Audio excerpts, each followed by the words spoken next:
Hindi mo kasi pinatawad yung sarili mo. Ako, ang dami ko kaya mga nangyari sa akin ganyan. Nakakatulong ko lang, wala sila. Mag-crazy ka ulit. Diba? Ganun lang. Kasi siyempre, kailangan mo improve yung sarili ko. O ito, kagaya nito, yung mga ganitong topic, ito yung mga naging experience ko, yung sinasabi ko sa inyo. Eh dapat, daanan nyo siya, okay lang yun. Tapos, magre-reconstruct ka na. O i-check mo rin yung prolonged topic, saan ka pa medyo bumabad ng sobra. Diba? Meron akong dati narinig na nagpe-present, grabe, parang isang oras na niya pinapakilala yung sarili niya. Ako po. Puro siya! Nagets nyo? Parang 95% para sa kanya, 5% lang doon sa tinong niya. Kasi naunang iyabang kung ano meron siya. Diba? Tsaka alam niyo ba ganitong style nyo, 95% para sa prospect, 5% lang sa'yo. Pag 95% para sa interest niya, ano papasok sa isip niya ng prospect para sa kanya Vita Plus? Diba? Eh pagkain mo na mo yung sarili mo ng sarili, ano mangyayari? Magpe-pay-in sila dahil doon sa meron ang resulta, gano'n. Pag ganito mga estilo mo, hindi na mapag-uusapan ang resulta mo eh. Kasi mararamdaman lang ng prospect mo para sa kanya nga yung negosyo na yan eh. Bakit kaya pa sasali? Kasi may Fortuner ka? Kasi nakapiyos ka na? Eh kapatid, kahit nga wala yan sa First Vita Plus, nakakabili sila ng ganyan eh. Diba? Ang dami-dami ng nauutang na coaching ngayon eh. 5,000, minsan zero down payment pa, nakakapaglabas eh. Kaya hindi na status symbol ang coaching ngayon. Ang labanan natin ngayon dito, kung maganda ang sistema na mapakita mo sa kanya, bibili niya yung sistema. Nakukuha po? Ang negosyante, kaya nila pinapasok ang isang negosyo dahil sa sistema ng negosyo na yun. So yun doon kayo maging magaling. O pag-aralan nyo sa kayo bumababad ng topic. Baka yung malunggay, sobrang haba ng paliwanag mo. Pag-aralan mo yan. Okay? What else? Elimination. Tatanggalin mo na yung mga alam mong hindi mo na kailangan. Kasi, pag gumawa ka ng presentation mo, minsan malalaman mo siya na may mali pag naran mo na. Mga ilang beses mong iraran yan. Ilang beses ka magtutok. Tapos habang nagtutok ko, mararamdaman mo na parang eto hindi ko kailangan to. Next time, aalisin ko na to. Yun na yung mag-i-eliminate ka. Okay? Tapos, reconstruction. Ibig sabihin, reconstruct mo na ngayon. Tapos, practice again, practice mo. So, huwag ka matakot dito. Tok ka ulit. Diba? So, ganun yung i-evaluate. Okay? Be a better speaker. So, ngayon, few words of going for marketing plan. Yan, recruit kita.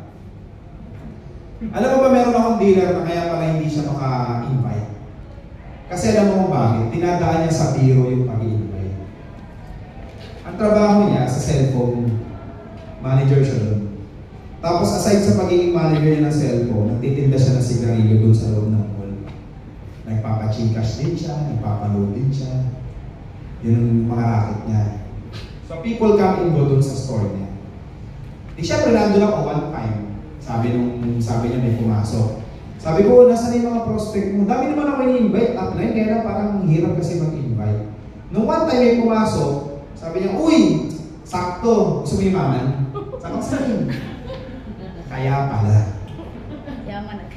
Kaya naman pala. Na walang sumiseryoso sa kanya kasi dinadaan niya sa biro. Meron ba rito na kinausap mo, uy, pautamin mo nga ako. Sineryoso ka, meron ba ganun? Di ba pag nangungutang tayo, baka pagpagdamdamin ang konturan. Di ba? Malupitang lapit yan. At seryoso. Tama? So, ganun din sa business natin. Pag dinaan mo sa biro, huwag ka mag-expect na siseryosoin kita. Okay? Recruit kita. Yayaman ka kahit wala kang ginagawa. Ako na maglalagay ng ENB mo. Investment or invest. Napasali o sumali. Yan yung mga iwasan yung mga words. Yan kasi yung mga tipong red flag sa tenga ng mga prospect. Pag narinig nila yung mga salitang ganyan, diba? Meron pa akong dealer na, uy, recruit kita. Ganon sila, ganon mag-uusap. Walang sumali kahit isa. Diba? Ayan, before, actually, tapos na tayo. Dati, akala ko, hindi ko kaya maging speaker. Ayan. Tingnan mo yung mga presentations na pinagagagawa ko. Usas na ako nakakarating. Ayun, so nakakarating na ako abroad. Ito sa abroad to. Nagtutok ako sa park para mga Filipino communities. Ang bilis-bilis na yan. Ito, nagrupo ko sa Japan yan. Yan yung mga flag nung yan. Tapos nakita niyo yung mga menu. Ayan, nagpapagturo ako sila mag-talk. So, ibig sabihin, ito mga to, kumikita yan sa Japan lahat. Mga dealers ko dyan, may mga trabaho, tapos nagbabayta. Yan. Ino-workout namin yung first Vitaplus doon. Yan, ito sa Japan din yan. Ito yung dito ako nakatambay usually pag nagtutok ako ng mga bilisan. 15 minutes lang yung presentation ko lagi dito. Kaya nga sabi ko sa inyo, gusto ko matuto kayo ng mag-present ng mabilisan din minsan. Hindi kailangan paliwanag lahat. Okay? Ito 15 minutes lang kasi yung station na yan, parang connecting lahat yan. Pupunta ka ng Akihabara, pupunta ka ng Ueno, pupunta ka ng ganito. Diyan, bumababa yung mga nanggagaling sa iba-iba. So yung mga Pilipino dito, ininit ko sila dyan. Diyan kami nagtutok sa coffee shop na yan.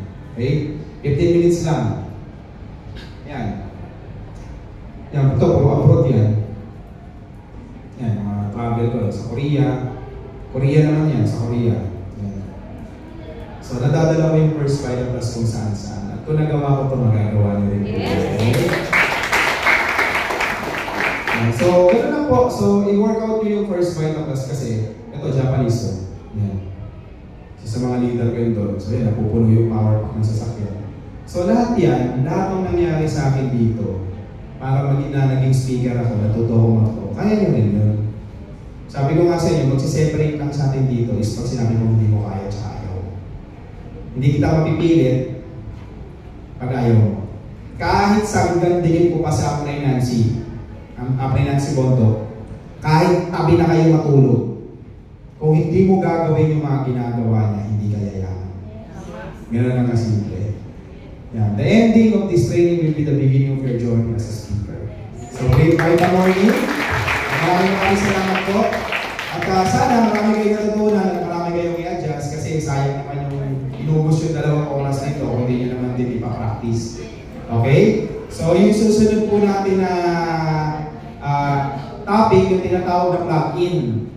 Okay? Nandiyan na ba si Miss Ange? Okay.